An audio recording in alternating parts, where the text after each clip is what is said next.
네, 오늘은 부활 제2주일이고 또 하느님의 자비주일이기도 합니다. 오늘 복음은 요한복음입니다.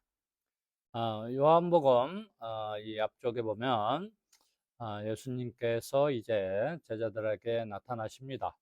제자들은 그 유다인들이 무서워서 다락방에 모여서 문을 걸어 잠그고 있었죠. 그런데 나타났어요. 나타났고 예수님의 모습은 굉장히 자연스럽습니다. 평소 하시던 대로 샬롬, 평화 인사를 나누시고 숨을 불어넣으셨다. 요건 좀 특별하죠. 숨을 불어넣으시고 성령을 받아라 이런 인사를 하셔요. 그리고 나서 난데없이 뜬금없이 용서에 대해서 말씀을 하십니다.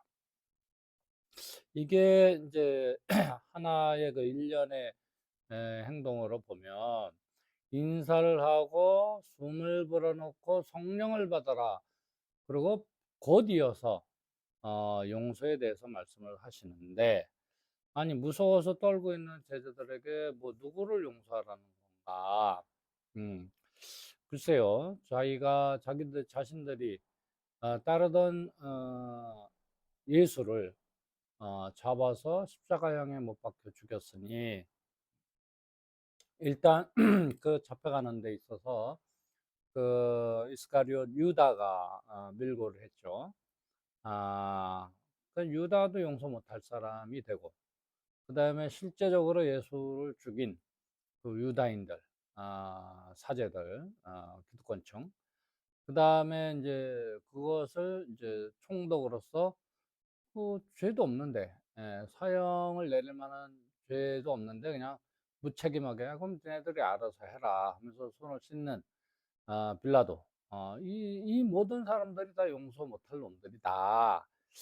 그래서 이제 예수께서는 그런 마음을 이해하시고 용서해라 뭐 이런 말씀을 하신 것 같다. 우리가 이제 이렇게 얘기를 할 수 있고, 그러나 한번 생각을 해보세요. 어, 용서를 할 게 있고, 할 수 없는 게 있다. 할 수 있는 거라면 용서를 하죠. 그러나 우리 인간들은 그 생각하는 존재 아니에요? 생각을 하고 기억을 하고 이러다 보면 어떤 죄는 정말로 용서 못할 죄가 있다. 그걸 그냥 무조건 용서하라? 이거 말이 안 되는 거예요. 그리고 용서할 수가 없어요. 용서 해야 되는 건 알겠어. 용서는 주로 이제 나를 위해서 해야 되는 거죠. 용서받는 사람을 위해서 하는 게 아니고 용서하는 나 자신을 위해서 용서해야 내가 평화롭고 내 마음이 내가 행복해지기 위해서는 용서해야 되는 게 맞아요. 그러나 한번 그 받은 그 어떤 상처가 너무 크다.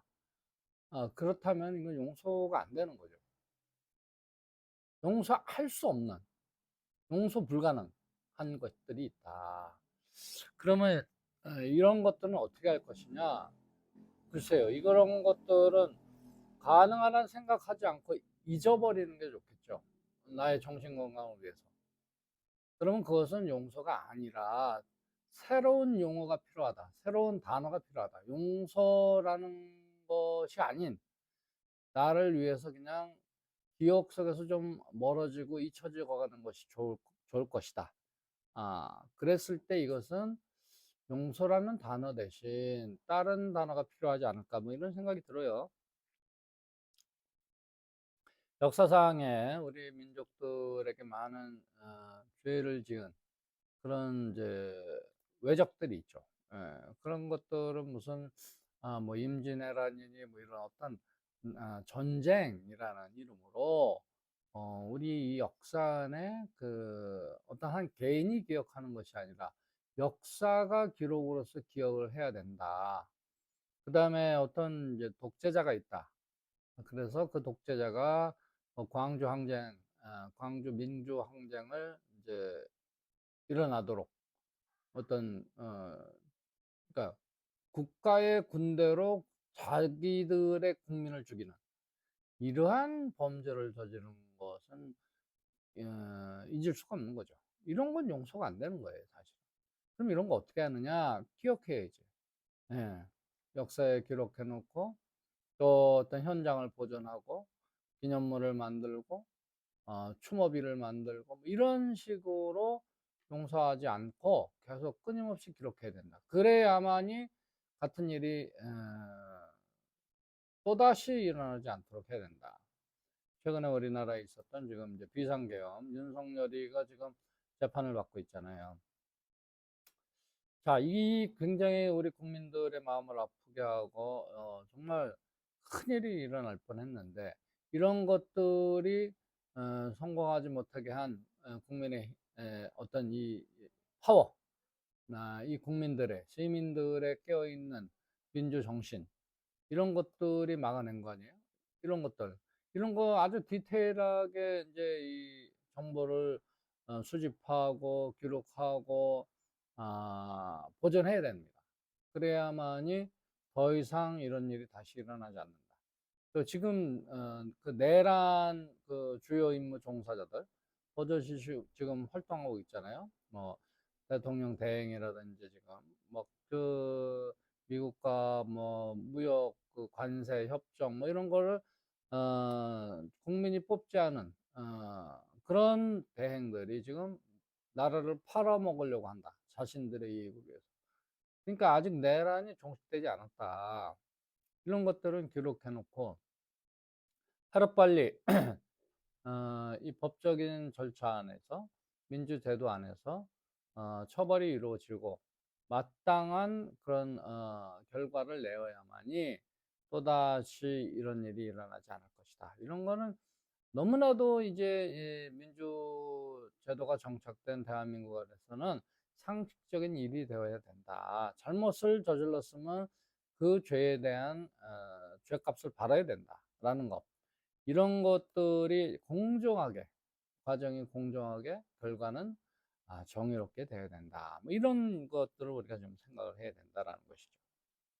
어찌됐든 그래서 예수께서는 이제 이 인사를 하고 소음을 불어넣고 성령을 받아라 이야기하면서 용서 얘기를 할 때 이 일련의 행동을 하나로 우리가 생각을 해본다면 용서할 수 없는 그 어떤 것들은 숨을 불어넣고 성령을 받아라 라고 했을 때 예수님의 말씀은 하느님, 성령의 하느님만이에요. 하느님의 도우심으로 용서가 가능하다. 뭐 이렇게 우리가 해석할 수 있지 않을까라는 생각이 듭니다. 자, 이제 두 번째로 첫 번째 예수님께서 나타났을 때 그 쌍둥이라고 불리는 그 토마스는 없었어요. 그 8일 뒤에 다시 한번 예수님이 나타나시죠. 토마스는 분명한 태도를 취하죠. 나는 그분의 손바닥, 이 못자국과 옆구리에 상처난 옆구리에 손을 넣어보지 않고는 믿지 못하겠다. 부활하셨다는 것을 나는 믿지 못하겠다. 토마스는 어떻게 보면 뭐 의심을 하는 건데 그 의심이라기보다는 나름대로 어떤 그 실증주의, 과학주의적인 태도 뭐 이런 것. 내가 눈으로 보지 않고 어떻게 믿냐. 어떻게 보면 지금 현대인들의 상식 수준이지 않을까? 이런 생각이 드는 거죠.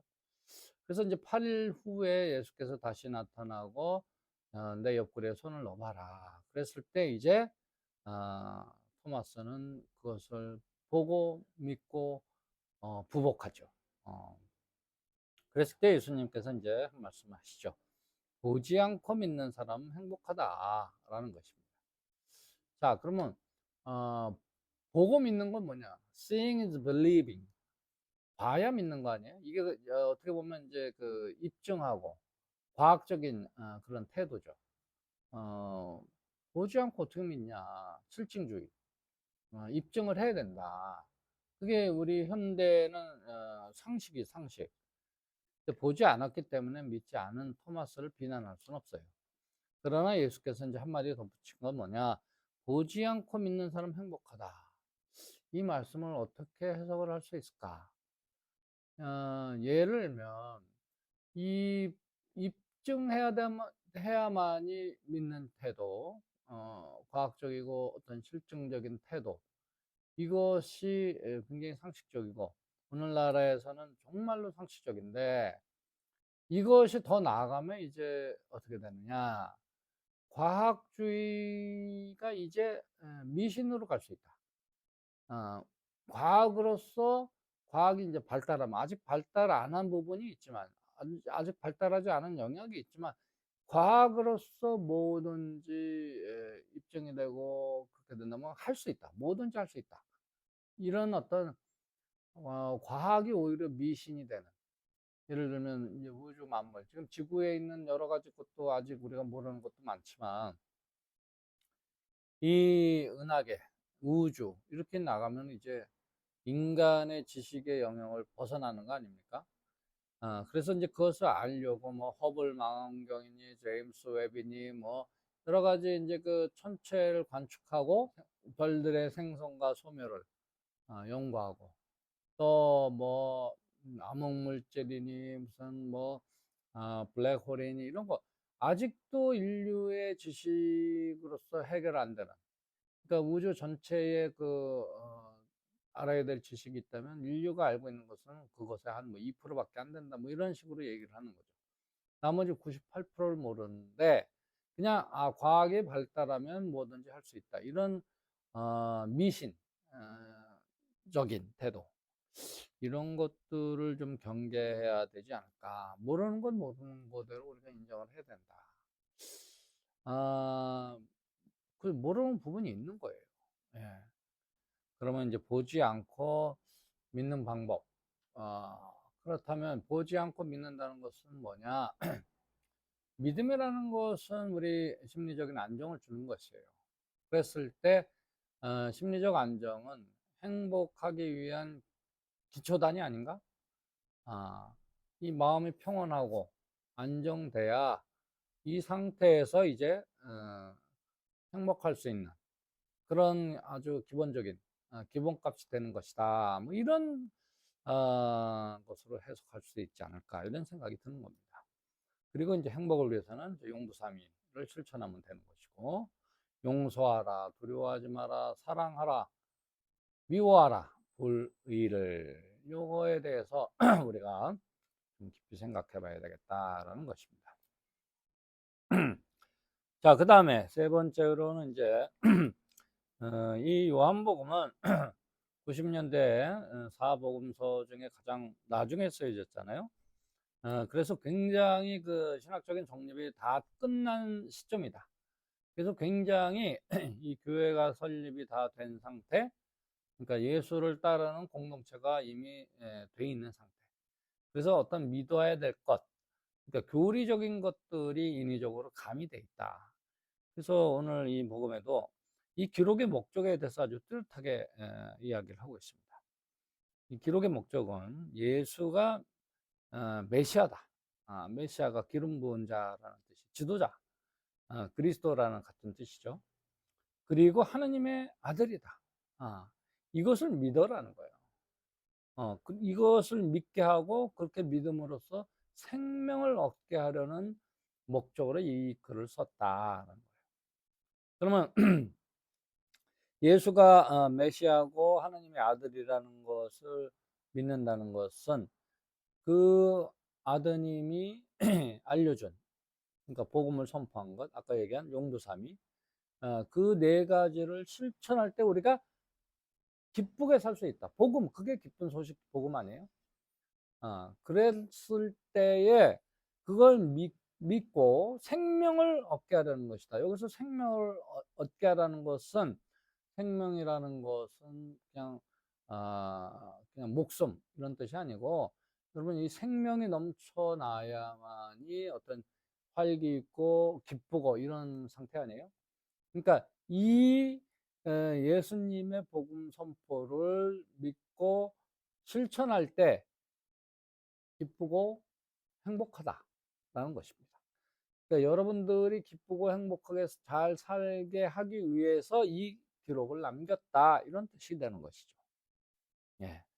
어찌됐든 이것이 이제 신학적인 정립이 잘 돼서 그 바탕을 깔고 이게 교회의 가르침이다. 이미 교회가 설립되어 있으니 이것이 교회의 가르침으로서 기록되었다. 이렇게 이제 우리가 생각할 수 있다라는 것입니다. 우리의 신앙을 고백합시다.